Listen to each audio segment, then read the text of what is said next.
कितने बजे मरीज आया उसको आवेदन लिखना है। कितने बजे मरीज आया, यहाँ पर आया, कोई अटेंड करने वाला उसको नहीं था, मोटरसाइकिल से लाए हैं, बहुत नॉर्मल से आया था। नॉर्मल से आया था, फिर यहाँ पे आके पेशेंट गिर गया, हाँ, तो यहाँ कोई अटेंड नहीं करने उठाया, वाला हम नहीं। खुद अकेले उठाए एक लड़की को। आप खुद अकेले उसको उठा के ले गए हैं, और उसके बाद कौन से वार्ड में डाले हैं और कौन से डॉक्टर को अटेंड कर रहा है, यही है पर्ची। हाँ हाँ, डॉक्टर 8 नंबर जो बैठते हैं वही अटेंड कर रहे हैं, और वो भी मौजूद भी थे वहाँ पे। नाम लिखा हुआ फर्स्ट में नहीं है, फर्स्ट में। कौन से वार्ड में घुसाए, कितना देर लगा ऑक्सीजन के लिए, ये सब आवेदन में सीएस के नाम का आवेदन बना के और एक डीसी के नाम का आवेदन बना, ठीक है। और ये दोनों आवेदन बना के आप जमा कीजिए और एक कॉपी हमको दीजिए। देखते हैं, उसका जांच कराते हैं हम कि क्या उसका ये सही में लापरवाही हुआ है या डॉक्टर का जो आपका जो हुआ है। ये वहाँ पे जितना रूम में था ना पेशेंट, सबको पेशेंट से हेल्प करके हेल्प बोल के हम तो उसी से पूछे थे जाके, थे ही बगल में, बात तो इसीलिए ना बोल रहे हैं।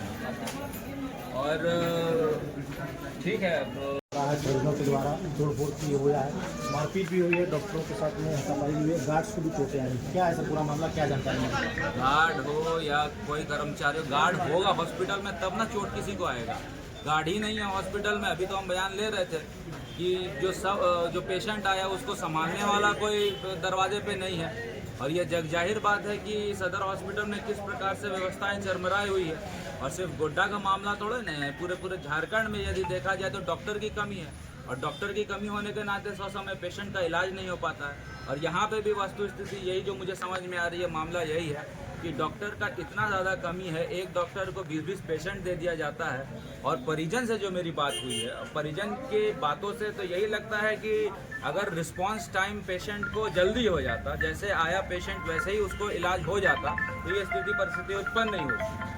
जो परिजन आए हैं वो कह रहे हैं कि ऑक्सीजन की कमी थी, ऑक्सीजन उनको देना था, लेकिन 100 समय ऑक्सीजन नहीं दिया गया, जिसके कारण ऐसी स्थिति परिस्थिति उत्पन्न हुई। बगल में ही हम लोगों ने ऑक्सीजन का जो है प्लांट लगवाया है, और आप ही के न्यूज़ चैनल में निकला है कि ऑक्सीजन का प्लांट किस तरह से फेंका हुआ है बगल में। ऑक्सीजन यहाँ पर उस प्लांट से आ रहा है कि नहीं आ रहा, ये भी सोचने का विषय है। तो इंफ्रास्ट्रक्चर जो हम लोगों ने बनाया था उसको मेंटेन भी ये सरकार नहीं कर पा रही है। और जो परिजन है उनको मैंने कहा है कि वो लिखित एक जो है कंप्लेन डीसी को दे और सेक्रेटरी को दे, और इसके साथ साथ ये कंप्लेन जो है सीएस को भी दे, क्योंकि इस सरकार में और मंत्रालय, स्वास्थ्य मंत्रालय में मेरा भरोसा बिल्कुल नहीं है। क्योंकि मंत्री बड़े बड़े दावे करते हैं, लेकिन दावा पूरा खोखला दिखता है जब ग्राउंड में बात आती है। तो इसीलिए सारे बातों को देखते हुए परिजन को कैसे न्याय मिले, जस्टिस मिले, और परिजन के साथ यदि दुर्व्यवहार हुआ है, परिजन के साथ यदि गलत हुआ है, तो वैसे पदाधिकारियों पे भी कार्रवाई कैसे हो, इसको लेकर हम लोग वार्ता करेंगे और सही जगह पर सही प्लेटफॉर्म में चीज़ों को रखेंगे। मैंने कहा है कि आप आवेदन बना के दीजिए, उस पर जो संभव प्रयास मेरे तरफ से हो पाएगा मैं निश्चित तौर पर वो करूँगा। और जहाँ तक मुझे ऐसा दिख रहा है कि कहीं ना कहीं तो हॉस्पिटल विभाग में बायसनेस दिख रहा है।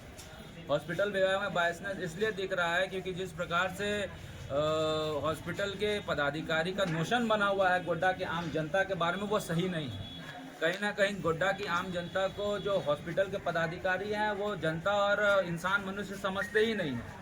और यही कारण है जो अभी आर्यन जी बता रहे थे, टिपलाल जी बता रहे थे कि यहाँ पर कैमरा को बैन कर दिया गया है। सार्वजनिक जगह में कैमरा को बैन करने की क्या आवश्यकता? कहीं ना कहीं आप छुपा रहे हैं चीज़ जो आना चाहिए था बाहर, वो नहीं आ पा रहा है। तो इन सब सारी चीज़ों को देखते हुए मैं बस इतना ही कहूँगा कि मंत्री जी से भी मेरा आग्रह होगा, क्योंकि आप सिर्फ विधायक नहीं हैं, आप झारखंड सरकार के मंत्री हैं। और जब आप झारखंड सरकार के मंत्री यानी कि आप झारखंड सरकार है, इसीलिए रील्स ना बनाएं। स्वास्थ्य व्यवस्था कैसे ठीक हो और उसके लिए डॉक्टर कैसे उपलब्ध हो, उसके लिए इंफ्रास्ट्रक्चर जो हम लोगों ने बना रखा है उसको कैसे मेंटेन हो, इन सारी चीज़ों को देखना चाहिए। और मुझे लगता है कि पहले मेरे जनप्रतिनिधि यहाँ हुआ करते थे जो हॉस्पिटल का देख रेख करते थे, आज कोई अटेंड करने वाला आम जनता को नहीं है। तो जल्द हम लोग निर्णय लेंगे कि हम लोगों को एक अपने तरफ से यहाँ पर लोगों की फैसिलिटी के लिए एक जनप्रतिनिधि डालना पड़ेगा जो कि इन चीज़ों को देखे कि हॉस्पिटल सुचारू रूप से चले। क्योंकि सरकार में ना जनता का विश्वास है, मेरा तो कहना